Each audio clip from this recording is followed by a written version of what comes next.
ಈ crime thriller mystery ಮೂವೀಸ್ಗಳನ್ನ ನೋಡಿದಾಗ ಯಾವ ರೀತಿ ಗೂಸ್ ಬೌನ್ಸ್ ಬರುತ್ತೆ, ಥ್ರಿಲ್ ಫೀಲ್ ಆಗುತ್ತೆ, ಅದೇ ರೀತಿ ರಿಯಲ್ ಲೈಫಲ್ಲಿ ನಡೆದಿದೆ. ಅದು ಮದುವೆ ಆಗಿ ಹನಿಮೂನ್ಗೆ ಕರ್ಕೊಂಡು ಹೋಗಿ ಆತನನ್ನು ಕೊಲೆ ಮಾಡಿಸಿದಳೆ. ಸುಪಾರಿ ಕೊಟ್ಟು 3 ಜನರನ್ನ ಮಧ್ಯಪ್ರದೇಶದಿಂದ ಕರೆಸಿ ಸುಪಾರಿ ಕೊಟ್ಟು ಹನಿಮೂನ್ಗೆ ಓವರ್ ಆಲ್ ಪ್ಲಾನ್ ಈಕೆನೇ ಮಾಡಿ ಕೊಲೆ ಮಾಡಿಸಿದಳೆ. ಆ ಕೊಲೆ ಮಾಡಿಸಿರುವಂಥ ರೀತಿ, ಗಂಡನ ದೇಹ ಸಿಕ್ಕಂಥ ರೀತಿ, ಆಕೆ ಕಾಣೆ ಆದಂಥ ರೀತಿ ಆ್ಯಂಡ್ ಪೊಲೀಸ್ನವ್ರು ಕೊಡ್ತಿರುವಂಥ ಸ್ಟೇಟ್ಮೆಂಟು, ಫ್ಯಾಮಿಲಿ ಕೊಡ್ತಿರುವಂಥ ಸ್ಟೇಟ್ಮೆಂಟು ಒಂದಕ್ಕೊಂದು ಮ್ಯಾಚ್ ಆಗ್ತಿಲ್ಲ. ಆ್ಯಂಡ್ ಆಕೆ ಕಾಣೆ ಆಗಿರ್ತಾಳೆ, ಸಡನ್ನಾಗಿ ಪತ್ತೆ ಆಗ್ತಾಳೆ. ಈ ಕೇಸ್ನ ಓದ್ತಾ ನಾನು ಸುಮಾರು ನ್ಯೂಸ್ ಪೇಪರ್ಗಳನ್ನ ಓದಿದೆ, ಸುಮಾರು ಆರ್ಟಿಕಲ್ಸ್ಗಳನ್ನ ಓದಿದೆ, ಆನ್ಲೈನ್ ಸೋಷಿಯಲ್ ಮೀಡಿಯಾದಲ್ಲಿ ನೋಡಿದೆ, ಟ್ವಿಟ್ಟರಲ್ಲಿ ನೋಡಿದೆ, ಎಲ್ಲ ಕಡೆ ನೋಡ್ತಾ ನನಗೆ ಯಾವ ರೀತಿ ಆಶ್ಚರ್ಯ ಆಗ್ತಾ ಬಂತು ಅಂದರೆ, ಐ ಥಿಂಕ್ ಟುಡೇಸ್ ಜನ್ರೇಷನಲ್ಲಿ ಈ ಮ್ಯಾರಿಟಲ್ ಅಫೇರ್ ಇಟ್ಕೊಂಡು ಗಂಡನನ್ನು ಕೊಲೆ ಮಾಡುವಂಥದ್ದು ಒಂದು ರೀತಿ ಕಾಮನ್ ಆಗ್ತಾ ಬರ್ತಿದೆ. ರೀಸೆಂಟಾಗಿ ಇದಕ್ಕೂ ಮುಂಚೆ ಒಬ್ಬ ಗಂಡನನ್ನ ಒಂದು ಪ್ಲಾಸ್ಟಿಕ್ ಡ್ರಮ್ ಒಳಗಡೆ ಹಾಕಿ ಕೊಂದು ಮುಚ್ಚಾಕಿದ್ದು, ಸಿಮೆಂಟ್ ಹಾಕಿ ಮುಚ್ಚಾಕಿದ್ದು ಸ್ಟೋರಿನೂ ಮಾಡಿದ್ದೇನೆ, ಅದನ್ನು ನೀವು ನೋಡಿರ್ತೀರ ಅನ್ಕೊಂತೀನಿ. ಅದೇ ರೀತಿ ಈ ಸ್ಟೋರಿ ಏನಾದರೂ ಕೇಳಿದ್ರೆ ನೀವು ಕೂಡ ಒಂದು ಕ್ಷಣ ಗಾಬರಿ ಆಗ್ತೀರಾ. ಸೊ ಏನಿದು mystery thriller honeymoon murder case, ಬನ್ನಿ ನೋಡೋಣ. ನನ್ನ ಚಾನಲ್ಗೆ ಏನಾದರೂ ಹೊಸಬ್ರಾಗಿದ್ದರೆ ಸಬ್ಸ್ಕ್ರೈಬ್ ಮಾಡ್ಕೊಳ್ಳಿ. ನಮ್ಮ ಸುತ್ತಮುತ್ತ ನಡೀತಿರುವಂಥ ಟ್ರೆಂಡಿಂಗ್ ಟಾಪಿಕ್ನ ನಿಮಗೆ ಅರ್ಥ ಆಗೋ ರೀತಿ ತಿಳಿಸುವಂಥ ಪ್ರಯತ್ನ ನಂದು. ಅದಕ್ಕೂ ಮುಂಚೆ ಈ ಸ್ಟೋರಿನಲ್ಲಿ ಬರುವಂಥ ಕ್ಯಾರೆಕ್ಟರ್ಗಳು, ಮೈನ್ ಕ್ಯಾರೆಕ್ಟರ್ಗಳು, ಅವ್ರಗಳ ಬ್ಯಾಕ್ಗ್ರೌಂಡ್ಗಳನ್ನ ತಿಳ್ಕೊಡೋದು ತುಂಬ ಮುಖ್ಯ. ಆವಾಗ ನಿಮಗೆ ಅರ್ಥ ಆಗುತ್ತೆ ಈ ಕ್ಯಾರೆಕ್ಟರ್ಗಳು ಯಾವ್ಯಾವ ರೀತಿ ಕ್ರಿಮಿನಲ್ ಪ್ಲಾನ್ಗಳನ್ನ ಮಾಡಿರ್ಬೋದು ಅಂತ ಹೇಳ್ಬಿಟ್ಟು. ಮಧ್ಯಪ್ರದೇಶದ ರಾಜ ರಘುವಂಶಿ ಗಂಡ, ಅದೇ ಮದುವೆ ಆದಂಥ ಹುಡುಗ, ಆತ 1996 ಬಾರ್ನು, ಸುಮಾರು 29 ವರ್ಷ, ವೆಲ್ ಎಜುಕೇಟೆಡ್. ಆತನದ್ದು ಒಂದು ಬಿಸ್ನೆಸ್ ಇರುತ್ತೆ, ರೋಡ್ ಕನ್ಸ್ಟ್ರಕ್ಷನ್ ಇದೆಯಲ್ಲ, ಆ ಕನ್ಸ್ಟ್ರಕ್ಷನ್ ಬಿಸ್ನೆಸ್ ಎಲ್ಲ ಮಾಡ್ತಾ ಇರ್ತಾನೆ. ಆತನು ಕೂಡ ವೆಲ್ ಸೆಟಲ್ಡ್, ತುಂಬ ಚೆನ್ನಾಗಿ ಅರ್ನ್ ಮಾಡ್ತಾ ಇರ್ತಾನೆ, ಲೋಕಲಿ ಒಳ್ಳೆ ಹೆಸರನ್ನ ತೊಗೊಂಡಿರ್ತಾನೆ. ಸೋನಮ್ ರಘುವಂಶಿ ವಯಸ್ಸು 25, 2000 ಇಯರ್ ಬಾನು. ಆಕೆ ಫ್ಯಾಮಿಲಿದು ಒಂದು ಬಿಸ್ನೆಸ್ ಇರುತ್ತೆ, ಪ್ಲೈವುಡ್ ಫ್ಯಾಕ್ಟ್ರಿ ಬಿಸ್ನೆಸ್ಸು. ಆ ಬಿಸ್ನೆಸ್ಸಲ್ಲಿ ಅವ್ರ ಅಪ್ಪ ಮತ್ತು ಅವ್ರ ಅಣ್ಣ ನಡೆಸ್ತಾ ಇರ್ತಾರೆ. ಅವ್ರಗಳ ಜೊತೆಗೆ ಈಕೆ ಟೆಂಪ್ರರಿ ಅವಾಗ ಅವ್ರಿಗೆ ಸಪೋರ್ಟಿವ್ ಆಗಿ ಆ ಬಿಸ್ನೆಸ್ಸಲ್ಲಿ ಇನ್ವಾಲ್ವ್ ಆಗಿರ್ತಾಳೆ. ಆಕೆ ಕೂಡ ವೆಲ್ ಎಜುಕೇಟೆಡ್, ಸೋಷಿಯಲಿ ಒಳ್ಳೆ ಹೆಸರಿರುತ್ತೆ, ಫ್ಯಾಮಿಲಿನಲ್ಲಿ ಒಳ್ಳೆ ಹೆಸರಿರುತ್ತೆ, ತುಂಬ ಒಳ್ಳೆ ಹುಡುಗಿ ಅಂತ ಎಲ್ಲರ ಒಪಿನಿಯನ್ ಇರುತ್ತೆ. ಈ ಪಾಯಿಂಟ್ನ ನೆನ್ಪಿಟ್ಕೊಳ್ಳಿ, ಯಾಕೆ ಅಂತ ಮುಂದೆ ಹೋಗ್ತಾ ನಿಮಗೆ ಗೊತ್ತಾಗುತ್ತೆ. ಸೊ ಇವರಿಬ್ರಿಗೂ ಮದುವೆ ಮೇ 11ನೇ ತಾರೀಕು ನಡೆಯುತ್ತೆ. ಇಬ್ರದ್ದು ಅರೇಂಜ್ ಮ್ಯಾರೇಜ್ ಆಗಿರುತ್ತೆ. ಮೇ 11ನೇ ತಾರೀಕು ಮದುವೆ ಯಾವ ರೀತಿ ನಡೆಯುತ್ತೆ ಅಂತ ಹೇಳ್ಬಿಟ್ಟು, ಈ ರಾಜ ರಘುವಂಶಿ ಫ್ಯಾಮಿಲಿನಲ್ಲಿ ಒಬ್ಬ ಕ್ರಿಯೇಟರ್ ಇದ್ದಾರೆ, ಅಂದರೆ ಸೋಷಿಯಲ್ ಮೀಡಿಯಾ ಕಂಟೆಂಟ್ ಕ್ರಿಯೇಟರ್. ಅವ್ರದ್ದು ಎಷ್ಟೊಂದು ವೀಡಿಯೋಸ್ಗಳನ್ನೆಲ್ಲ ನೀವು ನೋಡಿದ್ರೆ ಅಷ್ಟು ಹ್ಯಾಪಿಯಾಗಿ, ಅಷ್ಟು ಸಂಭ್ರಮವಾಗಿ, ಅಷ್ಟು ಗ್ರ್ಯಾಂಡಾಗಿ ಮದುವೆ ನಡೆಯುತ್ತೆ. ಅದರಲ್ಲಿ ನೀವು ವೀಡಿಯೋಸ್ಗಳನ್ನ ನೋಡ್ಬೋದು, ಫೋಟೋಸ್ಗಳನ್ನ ನೋಡ್ಬೋದು. ಹುಡುಗಿ ಮತ್ತು ಹುಡುಗ ಒಳ್ಳೆ ಪೈರು, ನೋಡೋಕೆ ಚೆನ್ನಾಗಿದ್ದಾರೆ, ಅನ್ಯೋನ್ಯವಾಗಿದ್ದಾರೆ ಅನ್ನೋ ರೀತಿ ಬಿಂಬನೆ ಆಗುತ್ತೆ. ಸೊ ಆಕೆ ಮೈಂಡಲ್ಲಿ ಏನು ನಡೀತಿರುತ್ತೆ ಅಂತ ಯಾರಿಗೂ ಗೊತ್ತಿರಲ್ಲ. ಸೊ ಇವಾಗ ಮೇ 11ನೇ ತಾರೀಕು ಮದುವೆ ಆಗಿದೆ, ಹನಿಮೂನ್ ಹೋಗಬೇಕು ಅಂತ ಪ್ಲಾನ್ ಮಾಡ್ಕೊತಾ ಇರ್ತಾರೆ. ಈಗ ಹನಿಮೂನ್ ಎಲ್ಲಿಗೆ ಹೋಗಬೇಕು ಅಂತ ಪ್ಲಾನ್ ಮಾಡಿದ್ದು ಯಾರು ಅಂತ ನೀವು ಕೇಳಿದ್ರೆ, ಅದು ಸೋನಮ್ ರಘುವಂಶಿ. ಆಕೆನೇ ಪ್ಲಾನ್ ಮಾಡಿದ್ದು ಹನಿಮೂನ್ಗೆ ಎಲ್ಲಿಗೆ ಹೋಗಬೇಕು ಅಂತ ಹೇಳ್ಬಿಟ್ಟು.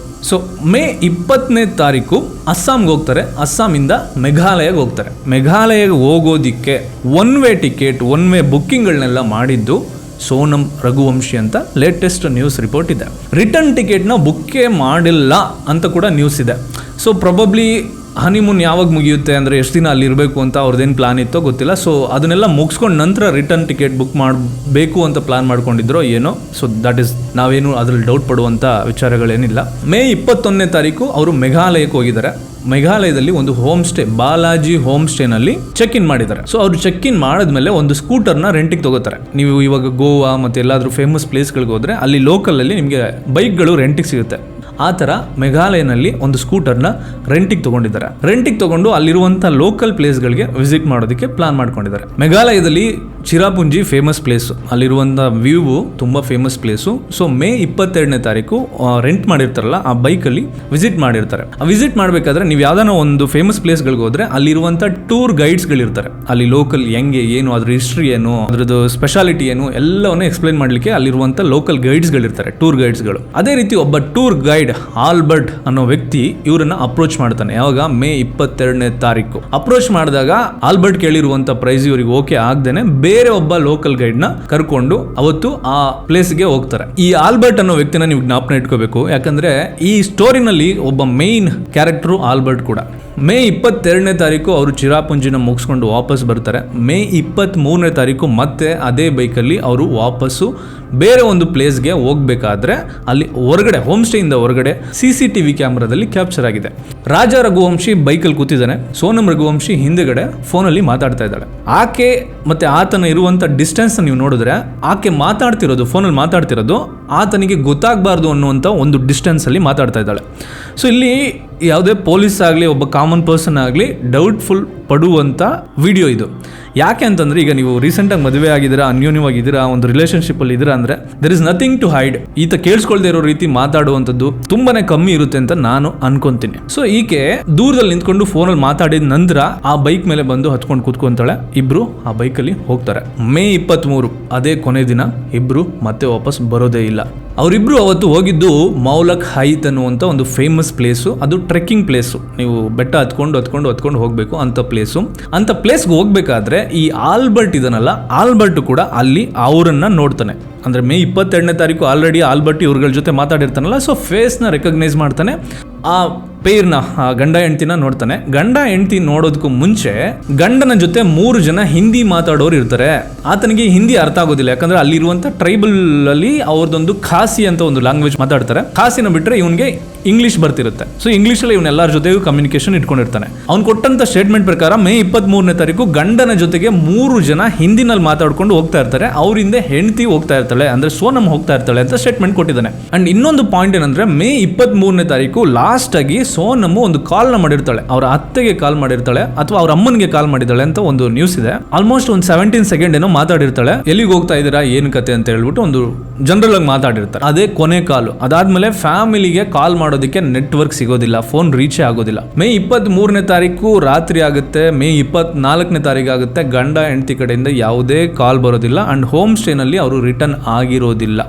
ಸೊ ಈಗ ಗಂಡ ಹೆಂಡತಿ ಮಿಸ್ಸಿಂಗ್ ಅನ್ನೋದು ಗೊತ್ತಾಗುತ್ತೆ. ಯಾರಿಗೆ? ಫ್ಯಾಮಿಲಿಗೆ ಗೊತ್ತಾಗುತ್ತೆ. ತಕ್ಷಣ ರಾಜಾ ರಘುವಂಶಿ ಅವರ ಅಣ್ಣ ಏನು ಮಾಡ್ತಾನೆ, ಆತ ಮೇಘಾಲಯಕ್ಕೆ ಹೋಗಿ ಮೇಘಾಲಯ ಪೊಲೀಸ್ಗೆ ಕಂಪ್ಲೇಂಟ್ ಕೊಡ್ತಾನೆ. ಈ ರೀತಿ ನನ್ನ ತಮ್ಮ ಮತ್ತು ಅವರ ಮಿಸ್ ಆಗಿದ್ದಾರೆ, ಕಾಣೆ ಆಗಿದ್ದಾರೆ ಅಂತ ಹೇಳ್ಬಿಟ್ಟು. ಸೊ ಮೇಘಾಲಯ ಪೊಲೀಸು ಸರ್ಚ್ ಮಾಡೋದಕ್ಕೆ ಸ್ಟಾರ್ಟ್ ಮಾಡಿದಾಗ ಮೇ 24ನೇ ತಾರೀಕು ಒಂದು ಬೈಕ್ ಸಿಗುತ್ತೆ. ಅವ್ರು ರೆಂಟ್ ಮಾಡಿರ್ತಾರಲ್ಲ, ಆ ಬೈಕು ಯಾವುದೋ ಒಂದು ಪ್ಲೇಸಲ್ಲಿ ಬಿದ್ದಿರುತ್ತೆ, ಯಾವುದೋ ಗೊತ್ತಿಲ್ಲದಿರೋ ಪ್ಲೇಸಲ್ಲಿ ಬಿದ್ದಿರುತ್ತೆ. ಆ ಬೈಕ್ ಮಾತ್ರ ಸಿಗುತ್ತೆ ಅವ್ರಿಗೆ. ಮತ್ತು ಅವರು CCTV ಕ್ಯಾಮ್ರಾಗಳನ್ನ ಚೆಕ್ ಮಾಡ್ತಾರೆ, ಅಲ್ಲಿ ಲೋಕಲ್ ಗೈಡ್ಸ್ಗಳನ್ನೆಲ್ಲ ಚೆಕ್ ಮಾಡ್ತಾ ಇರ್ತಾರೆ. ಸೊ ಅವರ ಇನ್ವೆಸ್ಟಿಗೇಷನ್ನ ಅವರು ಸ್ಟಾರ್ಟ್ ಮಾಡ್ಕೊಂಡಿರ್ತಾರೆ, ಒಂದು ಸ್ಪೆಷಲ್ ಟೀಮ್ನ ರೆಡಿ ಮಾಡಿಕೊಂಡು. ಆ ಟೈಮಲ್ಲಿ ಮೇ 23ನೇ ತಾರೀಕಲ್ಲ ಇವ್ರು ಮಿಸ್ ಆಗಿರೋದು. ಜೂನ್ 2ನೇ ತಾರೀಕು ತನಕ ಅವರಿಗೆ ಯಾವುದೇ ಕ್ಲೂಗಳು ಸಿಗೋದಿಲ್ಲ. ಮೇ 24ನೇ ತಾರೀಕು ಅದು ನ್ಯೂಸ್ ಆಗಿರುತ್ತೆ. ಈ ರೀತಿ ಮೇಘಾಲಯಗೆ ಹನಿಮೂನ್ಗೆ ಹೋದಂಥ ಗಂಡ ಹೆಂಡತಿ ಇಬ್ರು ಮಿಸ್ಸಿಂಗ್ ಆಗಿದ್ದಾರೆ ಅಂತ ಹೇಳ್ಬಿಟ್ಟು. ಈಗ ಎಷ್ಟೋ ಜನ ಟೂರಿಸ್ಟ್ಗಳಿಗೆ ಮೇಘಾಲಯ ಮೇಲೆ ಒಂದು ನೆಗೆಟಿವ್ ಒಪಿನಿಯನ್ ಬರ್ತಾ ಇರುತ್ತೆ. ಯಾಕಂದರೆ ಅಲ್ಲಿ ಟೂರಿಸ್ಟ್ ಆಗಿ ಹೋದಂಥ ಗಂಡ ಹೆಂಡತಿ ಮೇಲೆ ಏನಾದರೂ ಲೋಕಲ್ ಗೈಡ್ಸ್ಗಳು ಏನಾದರೂ ಮಾಡಿದಾರಾ, ಏನಾದರೂ ನಡೆದಿದೆಯಾ, ರೇಪ್ ಏನಾದರೂ ನಡೆದಿದೆಯಾ, ಮರ್ಡರ್ ಏನಾದರೂ ನಡೆದಿದೆಯಾ, ಏನಾದರೂ ಅವ್ರ ಮೇಲೆ ಮಿಸ್ಬಿಹೇವ್ ಆಗಿದೆಯಾ, ಯಾಕೆ ಕಾಣೆ ಆಗಿದ್ದಾರೆ ಅಂತ ಸುಮಾರು ಜನ ಡೌಟ್ ಪಡ್ತಾ ಇರ್ತಾರೆ ಮೇಘಾಲಯ ಟೂರಿಸಂ ಮತ್ತು ಮೇಘಾಲಯ ಅಲ್ಲಿನ ಆ ಪರ್ಟಿಕ್ಯುಲರ್ ಪ್ಲೇಸ್ ಮೇಲೆ. ಸೊ ಹಾಗಿದ್ದಾಗ ಜೂನ್ 2ನೇ ತಾರೀಕು ರಾಜಾ ರಘುವಂಶಿಯ ಬಾಡಿ ಸಿಗುತ್ತೆ. ಆ ಬಾಡಿ ಹೇಗೆ ಸಿಗುತ್ತೆ, ಎಲ್ಲಿ ಸಿಗುತ್ತೆ ಅಂದ್ರೆ ನೀವು ಕೂಡ ಆಶ್ಚರ್ಯ ಆಗ್ತೀರ. ಆ ಬಾಡಿ ಯಾರು ಓಡಾಡೋಕ್ಕಾಗದೇ ಇರುವಂತ ಜಾಗದಲ್ಲಿ ಬಿದ್ದಿರುತ್ತೆ. ಆ ಬಾಡಿನ ಹೇಗೆ ಕಂಡುಹಿಡಿದ್ರು ಅಂದರೆ ಡ್ರೋನ್ನ ಹಾರಿಸಿ ಆ ಡ್ರೋನ್ ಕ್ಯಾಪ್ಚರ್ ಮಾಡಿದಂಥ ವಿಡಿಯೋನಲ್ಲಿ ಬಾಡಿ ಇಲ್ಲಿದೆ ಅಂತ ಕಂಡುಹಿಡಿತಾರೆ. ಆ ದೇಹವನ್ನು ನೋಡಿದಾಗ ಅವರ ಕತ್ತನ್ನು ಕುಯ್ದಿರ್ತಾರೆ. ಪಕ್ಕದಲ್ಲೇ ಒಂದು ಚಾಕು ಬಿದ್ದಿರುತ್ತೆ, ಕತ್ತಿ ಥರ ಇರುತ್ತೆ, ಅದು ಬಿದ್ದಿರುತ್ತೆ. ಆ ಕತ್ತಿನಲ್ಲಿ ಅವರ ದೇಹವನ್ನು ಕುಯ್ದಿರ್ತಾರೆ. ಸೊ ಕ್ಲಿಯರ್ ಆಗಿ ಅರ್ಥ ಆಗುತ್ತೆ ಪೊಲೀಸ್ನವ್ರಿಗೆ, ದಿಸ್ ಇಸ್ ಅ ಕೊಲೆ ಅಂತ ಹೇಳ್ಬಿಟ್ಟು. ಅದಾದ ಮೇಲೆ ಏನೇನು ಪ್ರೂಫ್ ಸಿಗುತ್ತೆ ಎಲ್ಲವನ್ನು ಕಲೆಕ್ಟ್ ಮಾಡ್ತಾರೆ. ಅಲ್ಲಿರುವಂಥ ಲೋಕಲ್ ಗೈಡ್ಗಳ ಜೊತೆಗೆ ಇಂಟರ್ವ್ಯೂಗಳನ್ನ ತಗೊಂಡು ಅವ್ರಗಳ ಕಡೆಯಿಂದ ಇನ್ಫಾರ್ಮೇಶನ್ ಕಲೆಕ್ಟ್ ಮಾಡಿದ ಮೇಲೆ ಇವರಿಗೆ ಗೊತ್ತಾಗುತ್ತೆ ರಾಜಾ ರಘುವಂಶಿದು ಮರ್ಡರ್ ಮಾಡೋದಕ್ಕೆ ಮೈನ್ ಸಸ್ಪೆಕ್ಟ್ ಅಷ್ಟೇ, ಅಪರಾಧಿ ಅಂತಲ್ಲ, ಅವರ ಹೆಂಡತಿ ಸೋನಂ ರಘುವಂಶಿ ಅಂತ. ಇಲ್ಲಿ ಇನ್ನೊಂದು ಆಶ್ಚರ್ಯ ಏನಂದ್ರೆ ಸೋನಂ ರಘುವಂಶಿ ಮತ್ತೆ ರಾಜಾ ರಘುವಂಶಿ ಮದುವೆ ಆದಮೇಲೆ ಹನಿಮೂನ್ಗೆ ಹೋಗ್ಬೇಕಾದ್ರೆ ಅವ್ರು ಹಾಕಿದಂಥ ಜ್ಯುವೆಲರಿ, ಮದುವೆ ಟೈಮಲ್ಲಿ ಏನೇನು ಹಾಕಿರ್ತಾರಲ್ಲ ಜ್ಯುವೆಲರಿ, ಆ ಎಲ್ಲ ಜ್ಯುವೆಲರಿನ ಹಾಕ್ಕೊಂಡು ಹೋಗಿದ್ದಾರೆ ಅಂತ ನ್ಯೂಸ್ ಇದೆ. ಅಂಡ್ ಇಲ್ಲಿ ಟ್ವಿಸ್ಟ್ ಏನಂದ್ರೆ ರಾಜಾ ರಘುವಂಶಿ ಒಂದಷ್ಟು ಡೈಮಂಡ್ ರಿಂಗು ಮತ್ತು ಬ್ರಾಸ್ಲೆಟು ಚೈನ್ ಎಲ್ಲ ಹಾಕ್ಕೊಂಡು ಹೋಗ್ಬೇಕಾದ್ರೆ ಅವ್ರ ಫ್ಯಾಮಿಲಿನಲ್ಲಿ ಕೇಳ್ತಾರಂತೆ, ನೀನು ಹನಿಮೂನ್ಗೆ ಹೋಗ್ತಾ ಇದೆಯಾ, ಏನಕ್ಕೆ ಇವೆಲ್ಲ ಅವಶ್ಯಕತೆ ಇದೆಯಾ ಅಂತ. ಆಗ ರಾಜಾ ರಘುವಂಶಿ ಹೇಳ್ತಾನಂತೆ, ನನಗೆ ಸೋನಂ ಹೇಳಿದಾಳೆ ಹಾಕ್ಕೊಂಡು ಬನ್ನಿ ಚೆನ್ನಾಗಿರುತ್ತೆ ಫೋಟೋಗ್ರಫಿ ವಿಡಿಯೋಗ್ರಫಿಗೆಲ್ಲ ಅಂತ ಹೇಳಿದಾಳೆ, ಸೊ ಅದಕ್ಕೆ ನಾನು ಹಾಕ್ಕೊಂಡು ಹೋಗ್ತಾ ಇದ್ದೀನಿ ಅಂತ ಹೇಳ್ತಾರಂತೆ. ಇನ್ಫ್ಯಾಕ್ಟ್ ಸೋನಂ ರಘುವಂಶಿನೂ ಕೂಡ ಆಕೆ ಹಾಕಿದ್ದಂಥ ಜ್ಯುವೆಲರಿಗಳೆಲ್ಲ ಹಾಕ್ಕೊಂಡು ಹೋಗಿರ್ತಾಳೆ, ಮದುವೆಗೆ ಹಾಕಿದ್ದಂಥ ಜ್ಯುವೆಲರಿಗಳನ್ನೆಲ್ಲ ಹಾಕ್ಕೊಂಡು ಹೋಗಿರ್ತಾಳೆ. ಆತ ಸತಂತ ಪ್ಲೇಸಲ್ಲಿ ಇದು ಯಾವುದೇ ಜ್ಯುವೆಲರಿಗಳು ಏನು ಸಿಗುತ್ತೆ ಅಂತ ಮೇಘಾಲಯ ಪೊಲೀಸ್ ಏನು ಹೇಳಿಲ್ಲ. ಈ ಕೇಸಲ್ಲಿ ಟ್ವಿಸ್ಟ್ ಮೇಲೆ ಟ್ವಿಸ್ಟ್ ಏನೇನು ಬರುತ್ತೆ ಅಂತಂದರೆ, ಮೇಘಾಲಯ ಪೊಲೀಸ್ ಅವರು ಕೊಟ್ಟಂಥ ರಿಪೋರ್ಟ್ ಒಂಥರ ಇದೆ, ಆ್ಯಂಡ್ ಸೋನಮ್ ರಘುವಂಶಿಯವರ ಅತ್ತೆ ಅಂದರೆ ರಾಜಾ ರಘುವಂಶಿಯವರ ತಾಯಿ ಕೊಟ್ಟಂಥ ರಿಪೋರ್ಟ್ನ ನೀವು ಕೇಳಿದ್ರೆ ಸೋನಮ್ ಯಾವುದೇ ಕಾರಣಕ್ಕೂ ಕೊಲೆ ಮಾಡಿರೋಕ್ಕೆ ಸಾಧ್ಯನೇ ಇಲ್ಲ ಅನ್ನೋ ರೀತಿ ಇದೆ. ಈಗ ಜೂನ್ 2ನೇ ತಾರೀಕು ರಾಜಾ ರಘುವಂಶಿದು ಬಾಡಿ ಸಿಕ್ಕ ನಂತರ ಫ್ಯಾಮಿಲಿನವ್ರಗಳ ಜೊತೆಗೆ ಎಲ್ಲ ಇಂಟರ್ವ್ಯೂಗಳನ್ನ ಮಾಡ್ತಾರೆ ನ್ಯೂಸ್ ಅವರೆಲ್ಲ. ಅವಾಗ ಅವರ ತಾಯಿ ರಾಜಾ ರಘುವಂಶಿ ಅವರ ತಾಯಿ ಏನು ಹೇಳ್ತಾರೆ, ಸೊಸೆ ಸಿಕ್ಕಿಲ್ಲ, ನನ್ನ ಸೊಸೆಗೂ ಕೂಡ ಏನು ಆಗದೆ ಇರಲಿ, ದೇವರಲ್ಲಿ ಪ್ರಾರ್ಥನೆ ಮಾಡ್ಕೋತೀವಿ, ಆಕೆ ತುಂಬಾ ಒಳ್ಳೆ ಹುಡುಗಿ ಅಂತ ಪಾಸಿಟಿವ್ ಆಗಿ ರಿಕ್ವೆಸ್ಟ್ ಮಾಡ್ಕೊತಾ ಇರ್ತಾರೆ ದೇವರಲ್ಲಿ, ಅಲ್ಲಿ ಇಲ್ಲಿ ಎಲ್ಲ. ಇಷ್ಟೊಂದು ಎಲ್ಲ ಸೀರಿಯಸ್ ಆಗಿ ನಡೀತಾ ಇರುತ್ತೆ ವಿಚಾರಗಳು, ವಿಷಯಗಳೆಲ್ಲ ಸೋಷಿಯಲ್ ಮೀಡಿಯಾದಲ್ಲಿ ಹೆಂಡತಿಗೆ ಏನಾಯ್ತು ಅಂತ ಒಂದಷ್ಟು ನ್ಯೂಸ್ಗಳೆಲ್ಲ ನಡೀತಾ ಇರುತ್ತೆ. ಸಡನ್ ಆಗಿ ಜೂನ್ 9ನೇ ತಾರೀಕು ರಾತ್ರಿ 1:30ಕ್ಕೆ ವಾರಣಾಸಿ ಗಾಜಿಪುರ್ ಹೈವೇ ಪಕ್ಕದಲ್ಲಿರುವಂಥ ಒಂದು ಡಾಬಾ ಹತ್ರ ಒಂದು ಹೆಣ್ಣು ಹತ್ಕೊಂಡು ಹೋಗಿ ಡಾಬಾದಲ್ಲಿರುವಂಥ ಒಬ್ಬ ವ್ಯಕ್ತಿ ಹತ್ರ ಫೋನ್ನ ಕೇಳ್ತಾಳೆ. ಫೋನ್ನ ಮಾಡ್ತಾಳೆ. ಯಾರಿಗೆ? ತನ್ನ ತಾಯಿಗೆ ಫೋನ್ನ ಮಾಡ್ತಾಳೆ. ಆಕೆ ಬೇರೆ ಯಾರು ಅಲ್ಲ, ಸೋನಮ್ ರಘುವಂಶಿ. ಸೋನಮ್ ರಘುವಂಶಿ ದೇಹದ ಮೇಲೆ ಒಂದು ಚೂರು ಗಾಯನೂ ಆಗಿರಲ್ವಂತೆ. ಈಗ ಎಲ್ರಿಗೂ ಡೌಟ್ ಬರ್ತಿದೆ, ಮೇಘಾಲಯಲ್ಲಿ ಗಾಜಿಪುರ್ ಅದು ಉತ್ತರ ಪ್ರದೇಶಲ್ಲಿ ಹೆಚ್ಚು ಕಮ್ಮಿ 1000 ಕಿಲೋಮೀಟರ್ ಡಿಸ್ಟೆನ್ಸ್ ಹೋಗಿದ್ದಾಳೆ, ಗಂಡ ಸತ್ತಿದ್ದಾನೆ, ಬಟ್ ಈಕೆಗೆ ಏನು ಒಂದು ಸ್ಕ್ರಾಚ್ ಕೂಡ ಆಗಿಲ್ಲ ಅಂತ ಎಲ್ಲರೂ ಡೌಟ್ ಪಡ್ತಾ ಇದ್ದಾರೆ. ಇಲ್ಲಿ ಇನ್ನೊಂದು ರಿಪೋರ್ಟ್ ಏನಂತ ಹೇಳಿದೆ ಅಂದ್ರೆ, ಸೋನಮ್ ರಘುವಂಶಿ ಕೊಲೆ ಮಾಡೋದಕ್ಕೆ ಕಾರಣ ಆಕೆಗಿದ್ದಂತ ಮ್ಯಾರಿಟಲ್ ಅಫೇರ್, ಅಂದ್ರೆ ಆಕೆಗೆ ಆಲ್ರೆಡಿ ಒಬ್ಬ ಲವರ್ ಇದ್ದ ಮೇಲೆ ಈಕೆ ಮದುವೆ ಆಗಿದೆ. ಮದುವೆ ಆದ ಮೇಲೆ ರಾಜಾ ರಘುವಂಶಿ ಜೊತೆಗೆ ಬಾಳೋದಿಕ್ಕೆ ಇಷ್ಟ ಇಲ್ಲದೆ ರಾಜಾ ರಘುವಂಶಿನ ಕೊಲೆ ಮಾಡಬೇಕು ಅಂತ ಪ್ಲಾನ್ ಮಾಡಿಕೊಂಡು ಮೇಘಾಲಯಗೆ ಹೋಗಬೇಕು ಅಂತ ಈಕೆನೆ ಟಿಕೆಟ್ಗಳನ್ನ ಬುಕ್ ಮಾಡಿ ಮೇಘಾಲಯಗೆ ಕರ್ಕೊಂಡು ಹೋಗಿ, ಮೇಘಾಲಯಗೆ ಹೋದ ಮೇಲೆ ಅಲ್ಲಿದ್ದಂಥ ಹೋಮ್ ಸ್ಟೇ, ಅಲ್ಲಿದ್ದಂಥ ಆಕೆ ಇದ್ದಂಥ ಲೊಕೇಶನ್ಸ್ಗಳನ್ನೆಲ್ಲ ವಾಟ್ಸಪ್ ಮುಖಾಂತರ 3 ಜನರಿಗೆ ಶೇರ್ ಮಾಡ್ತಾ ಇದ್ಲು. ಆ 3 ಜನ ಹೈರ್ಡ್ ಕಿಲ್ಲರ್ಸ್. ಆ 3 ಜನ ಈತನ ಜೊತೆ ವಾಕ್ ಮಾಡ್ಕೊಂಡು ಹೋಗ್ತಾ ಇರ್ತಾರೆ ಅಂತ ಆಲ್ಬರ್ಟ್ ಯಾರು ಆ ಲೋಕಲ್ ಗೈಡ್ ಹೇಳಿರ್ತಾನೆ. ಆ ಲೋಕಲ್ ಗೈಡ್ ಹೇಳಿದ ಪ್ರಕಾರ ಆ 3 ಜನರನ್ನ ಅರೆಸ್ಟ್ ಮಾಡ್ತಾರೆ. ಆ 3 ಜನರನ್ನ ಅರೆಸ್ಟ್ ಮಾಡಿದ ಮೇಲೆ ಮೇಘಾಲಯ ಪೊಲೀಸ್ ಅವ್ರ ಹತ್ರ ಆ 3 ಜನ ಒಪ್ಕೊಂತಾರೆ, ನಮಗೆ ಸುಪಾರಿ ಕೊಟ್ಟಿದ್ದು ಸೋನಮ್ ರಘುವಂಶಿನೇ ಅಂತ. ಇಲ್ಲಿ ಟ್ವಿಸ್ಟ್ ಏನಂದ್ರೆ, ಸೋನಮ್ ರಘುವಂಶಿಗೆ ಒಬ್ಬ ಲವರ್ ಇದ್ದ ಅಂತ ಹೇಳಿದ್ನಲ್ಲ, ಆ ಲವರ್ನ ಅರೆಸ್ಟ್ ಮಾಡಿದ್ದು ಜೂನ್ 8ನೇ ತಾರೀಕು ಅರೆಸ್ಟ್ ಮಾಡಿದರೆ ಅಂತ ಯಾವಾಗ ಗೊತ್ತಾಗುತ್ತೋ ಅದಾದ ತಕ್ಷಣ ಸೋನಮ್ ರಘುವಂಶಿ ಪಬ್ಲಿಕ್ಕಿಗೆ ಬರ್ತಾಳೆ. ಈ ಸ್ಟೋರಿನ ನೀವು ಹೇಳ್ತಾ ಇದ್ರೆ ನೋಡಿ, ಒಂದಕ್ಕೊಂದು ಡಾಟ್ಸ್ನ ನೀವು ಕನೆಕ್ಟ್ ಮಾಡ್ತಾ ಹೋಗ್ತಾ ಇದ್ರೆ ಯಾಕೆ ಕೊಲೆನ ಮಾಡಿದ್ಲು ಅಂತ ಇನ್ನೂ ಯಾರಿಗೂ ಅಂದರೆ ಇನ್ನೂ ಕ್ಲಿಯರಾಗಿ ಸ್ಟೇಟ್ಮೆಂಟ್ ಬಂದಿಲ್ಲ. ಆಕೆನೇ ಕೊಲೆ ಮಾಡಿದ್ದು ಅಂತ ಇನ್ನೂ ಯಾವುದೇ ಪ್ರೂವ್ ಆಗಿಲ್ಲ. ಬಟ್ ಮೇಘಾಲಯ ಪೊಲೀಸ್ ಮಾತ್ರ ಸ್ಟೇಟ್ ಮಾಡ್ತಾ ಇರೋದು ಆಕೆನೇ ಕೊಲೆ ಮಾಡಿಸಿದಾಳೆ ಅಂತ ಹೇಳ್ಬಿಟ್ಟು. ಯಾಕೆ ಆ ರೀತಿ ಹೇಳಿದ್ದಾರೆ? ಇಲ್ಲಿ ಆಲ್ರೆಡಿ 3 ಜನ ನಡೆದಿದ್ದಾರಲ್ಲ, ಅವ್ರು ಕೊಟ್ಟಂಥ ಸ್ಟೇಟ್ಮೆಂಟ್ನ ತಗೊಂಡು. ಈಗ ಟ್ವಿಸ್ಟ್ ಮೇಲೆ ಟ್ವಿಸ್ಟ್ ಏನಂದರೆ, ಸೋನಮ್ನ ಉತ್ತರ ಪ್ರದೇಶ್ ಪೊಲೀಸ್ನವರು ಅರೆಸ್ಟ್ ಮಾಡ್ತಾರೆ. ಉತ್ತರ ಪ್ರದೇಶ್ ಪೊಲೀಸ್ಗೆ ಮಧ್ಯಪ್ರದೇಶ್ ಪೊಲೀಸು ಇನ್ಫಾರ್ಮ್ ಮಾಡಿರ್ತಾರೆ. Madhya Pradesh police, Uttar Pradesh police, Meghalaya police 3 ಪೊಲೀಸ್ಗಳು ಸೇರಿಕೊಂಡು ಈ ಕೇಸಲ್ಲಿ ಸಸ್ಪೆಕ್ಟ್ಗಳನ್ನ ಹಿಡಿದಿದ್ದಾರೆ. ಮಧ್ಯಪ್ರದೇಶದಿಂದ ಈ 3 ಜನನ ಹೈರ್ ಮಾಡಿರ್ತಾಳೆ. ಇವ್ರು 3 ಹೋಗಿದ್ದು ಮೇಘಾಲಯಗೆ, ಆಕೆ ಸಿಕ್ಕಿದ್ದು ಉತ್ತರ ಪ್ರದೇಶಲ್ಲಿ. ಸೊ ಇವಾಗ 3 ಸ್ಟೇಟ್ ಪೊಲೀಸ್ಗಳು ಕನೆಕ್ಟ್ ಆಗಿದೆ. ಬಟ್ ಇನ್ವೆಸ್ಟಿಗೇಷನ್ ಅಂತ ಏನೇ ಮಾಡಿದ್ರು ಅದು ಓನ್ಲಿ ಮೇಘಾಲಯ ಪೊಲೀಸ್ ಮಾಡುತ್ತೆ. ಬಿಕಾಸ್ ಯಾಕಂದರೆ ನಡೆದಿರೋದು ಅಲ್ಲಿ. ಈಗ ಸೋನಮ್ ರಘುವಂಶಿಯ ಪ್ರಿಯಕರ ರಾಜ್ ಕುಶ್ವಾಹ ಆತನನ್ನು 3 ಜನರನ್ನ ಈಕೆಯನ್ನ ಸೊ ಟೋಟಲ್ 5 ಜನ ಸಸ್ಪೆಕ್ಟ್ನ ಪೊಲೀಸ್ನವರು ಅರೆಸ್ಟ್ ಮಾಡಿದ್ದಾರೆ. ಈಗ ಇನ್ವೆಸ್ಟಿಗೇಷನ್ ಮಾಡ್ತಾ ಇದ್ದಾರೆ. ಈಗ ತುಂಬ ಜನ ಟೂರ್ಗೆ ಹೋಗೋರು ಗೊತ್ತಿರುತ್ತೆ, ಟ್ರಾವೆಲ್ ಮಾಡೋರು ಗೊತ್ತಿರುತ್ತೆ. ಕೆಲವು ಪ್ಲೇಸ್ಗಳಿಗೆ ಹೋದ್ರೆ ನಿಮಗೆ ನೆಟ್ವರ್ಕೇ ಸಿಗೋದಿಲ್ಲ, ಅಂಡ್ ಕೆಲವು ಪ್ಲೇಸ್ಗಳಿಗೆ ಜನಗಳು ಹೋಗೋಕೆ ಆಗೋದಿಲ್ಲ. ಎಷ್ಟೋ ಪ್ಲೇಸ್ಗಳಿದೆ ನಾರ್ತ್ ಈಸ್ಟಲ್ಲಂತೂ ಬರೀ ಹಳ್ಳ ಗುಡ್ಡಗಳು ಪರ್ವತಗಳು ತುಂಬ ಜಾಸ್ತಿ ಅಲ್ಲೆಲ್ಲ.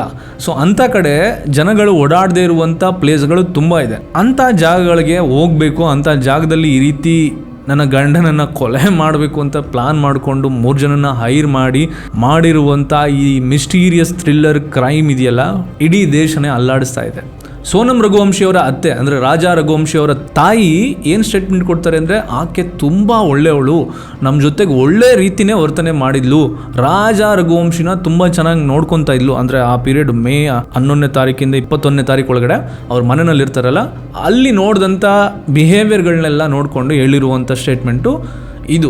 ಇವಾಗ ಎಲ್ರಿಗೂ ಡೌಟ್ ಬರುತ್ತೆ, ಆಕೆ ಈತನನ್ನ ಕೊಲೆ ಮಾಡಬೇಕು ಅಂತ ಪ್ಲಾನ್ ಮಾಡ್ಕೊಂಡಿರೋ ಕಾರಣಕ್ಕೇನೆ ಅತ್ತೆಯ ಜೊತೆ ತುಂಬ ಒಳ್ಳೆ ರೀತಿ ವರ್ತನೆ ಮಾಡಿದ್ಲಾ, ಅಥವಾ ನಿಜವಾಗ್ಲೂ ಒಳ್ಳೆ ವ್ಯಕ್ತಿತ್ವ ಇದ್ದಂಥ ಹುಡುಗಿನ ಅಂತ ಇವಾಗ ಡೌಟ್ ಬರ್ತಿದೆ. ಆ್ಯಂಡ್ ಅವರ ಹುಡುಗಿಯವರ ಅಣ್ಣ ಮತ್ತು ಹುಡುಗಿಯವರ ಅಪ್ಪ ಕೊಟ್ಟಂಥ ಸ್ಟೇಟ್ಮೆಂಟ್ ಏನಂದರೆ, ನನ್ನ ತಂಗಿ ಶಿ ಈಸ್ ವೆರಿ ಇನ್ನೋಸೆಂಟ್, ಅವಳು ಆ ರೀತಿ ಮಾಡೋದಕ್ಕೆ ಸಾಧ್ಯನೇ ಇಲ್ಲ ಅಂತ ಇವರು ಸ್ಟೇಟ್ಮೆಂಟ್ನ ಕೊಟ್ಟಿದ್ದಾರೆ. ಇವಾಗ ಇವ್ರ ಫ್ಯಾಮಿಲಿದು ಪ್ರಪೋಸಲ್ ಏನಂದರೆ, ಈ ತನಿಖೆ CBIಗೆ ಒಪ್ಪಿಸ್ಬೇಕು, CBIನವರು ಈ ತನಿಖೆಯನ್ನು ಮಾಡಬೇಕು, ನಿಜವಾಗಿ ರಾಜಾ ರಘುವಂಶಿಯವನ್ನ ಕೊಲೆ ಮಾಡಿದವ್ರು ಯಾರು ಅಂತ ಕಂಡಿಡಿದು ಅವರಿಗೆ ಅತ್ಯಂತ ಘೋರವಾದಂಥ ಶಿಕ್ಷೆಯನ್ನು ಕೊಡಬೇಕು ಅಂತ ಡಿಮ್ಯಾಂಡ್ ಮಾಡ್ಕೊತಾ ಇದ್ದಾರೆ, ರಿಕ್ವೆಸ್ಟ್ ಮಾಡ್ಕೊತಾ ಇದ್ದಾರೆ. ಈಗ ಯಂಗರ್ ಜನರೇಷನ್ಗೆ ಏನು ಅನ್ನಿಸ್ತಿದೆ ಮದುವೆ ವಿಚಾರವಾಗಿ ಅಂತಂದರೆ, ಮದುವೆ ಅನ್ನೋದು ಒಂದು ಇನ್ಸ್ಟಿಟ್ಯೂಷನಲ್ ಕ್ರಿಮಿನಲ್ ಮಿಸ್ಟೀರಿಯಸ್ ಮರ್ಡರ್ ಅನ್ನೋ ರೀತಿ ಅನ್ನಿಸ್ತಾ ಇದೆ. ಯಾಕಂದರೆ ರೀಸೆಂಟಾಗಿ ನಡೀತಿರುವಂಥ ಕೇಸ್ಗಳನ್ನ ನೀವು ನೋಡ್ತಾ ಹೋದರೆ ಮದುವೆ ಅನ್ನೋದ್ರ ಬಗ್ಗೆನೇ ಒಂದು ನೆಗೆಟಿವ್ ಪ್ರಾಪಗೆಂಡಾ ಅನ್ನೋದು ತುಂಬ್ಕೊತಾ ಇದೆ ಯಂಗರ್ ಜನ್ರೇಷನ್ಗಳ ಜೊತೆಗೆ. ಆ್ಯಂಡ್ ಮದುವೆ ಅಂತ ಬಂದಾಗ ತಂದೆ ತಾಯಿ, ಹುಡುಗಿ ತಂದೆ ತಾಯಿ ಆಗಲಿ ಹುಡುಗನ ತಂದೆ ತಾಯಿನೇ ಆಗಲಿ ಮಾಡುವಂಥ ಒನ್ ಆಫ್ ದ ದೊಡ್ಡ ತಪ್ಪೇನೆಂದರೆ, ಹುಡುಗಿಯ ಪರ್ಸ್ನಲ್ ಒಪಿನಿಯನ್ನ ಅಕ್ಸೆಪ್ಟ್ ಮಾಡ್ಕೊಳ್ಳದೆ ಇರುವಂಥದ್ದು.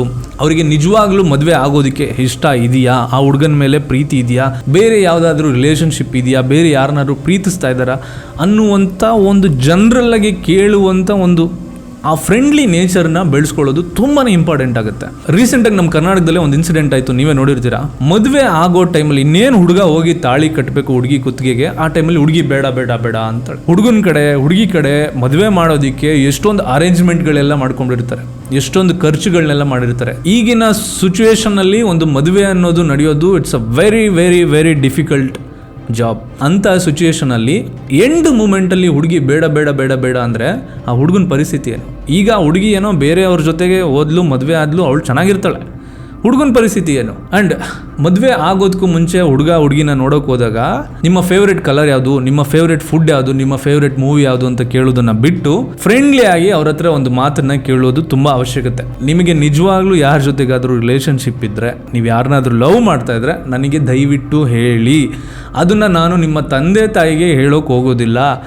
ನನಗೇನೇ ಇಷ್ಟ ಇಲ್ಲ ಅಂತ ಹೇಳ್ಬಿಟ್ಟು ನಾನು ಈ ಮದುವೆನ ರಿಜೆಕ್ಟ್ ಮಾಡ್ತೀನಿ ಅಂತ ಹೇಳೋದು ತುಂಬಾ ಒಳ್ಳೆಯದು. ಆ್ಯಂಡ್ ಹುಡುಗಿರುಗಳು ಅಷ್ಟೇ, ನೀವು ಯಾರನ್ನಾದ್ರೂ ಲವ್ ಮಾಡಿದರೆ ತಂದೆ ತಾಯಿ ಹತ್ರ ಓಪನ್ ಆಗಿ ಹೇಳೋದಕ್ಕೆ ಪ್ರಯತ್ನ ಮಾಡಿರಿ. ಇನಿಷಿಯಲ್ ಸ್ಟೇಜಲ್ಲಿ ಹೇಳೋದೇ ತುಂಬಾ ಒಳ್ಳೆಯದು. ಕೊನೆ ಸ್ಟೇಜಿಗೆ ಕರ್ಕೊಂಡೋಗಿ ನೀವು ಹೇಳಿದ್ರೆ ಕೊನೆ ತನಕ ನಿಮ್ಮ ತಂದೆ ತಾಯಿ ಸಫರ್ ಮಾಡ್ತಾರೆ. ಆ್ಯಂಡ್ ಹುಡುಗನೂ ಅಷ್ಟೇ, ಯಾರನ್ನಾದ್ರೂ ಪ್ರೀತಿಸಿದ್ರೆ, ಯಾರನ್ನಾದ್ರೂ ಲವ್ ಮಾಡಿದರೆ ಅದನ್ನು ಹೇಳೋದು ತುಂಬಾ ಇಂಪಾರ್ಟೆಂಟ್. ಮದುವೆ ಎಲ್ಲ ಆದಮೇಲೆ ಒಂದು ಮ್ಯಾರಿಟಲ್ ಅಫೇರ್ ಇಟ್ಕೊಂಡು ಅದು ಈಗಿನ ಸಂಬಂಧನ ಹಾಳು ಮಾಡಿ, ಮೆಂಟಲ್ ಹೆಲ್ತ್ನ ಹಾಳು ಮಾಡಿ, ಫ್ಯಾಮಿಲಿನಲ್ಲಿ ಒಂದು ನೆಮ್ಮದಿನ ಇಲ್ಲದೆ ಇರೋ ರೀತಿ ಮಾಡಾಕ್ಬಿಡುತ್ತೆ. ಇದನ್ನೆಲ್ಲ ಅವಾಯ್ಡ್ ಮಾಡೋದಕ್ಕೆ ಓಪನ್ ಆಗಿ ಮಾತಾಡೋದು ತುಂಬಾ ಇಂಪಾರ್ಟೆಂಟ್. ಆ್ಯಂಡ್ ಸಮ್ ಟೈಮ್ ಪೇರೆಂಟ್ಸ್ಗಳು ಹೈಡ್ ಮಾಡ್ತಾರೆ.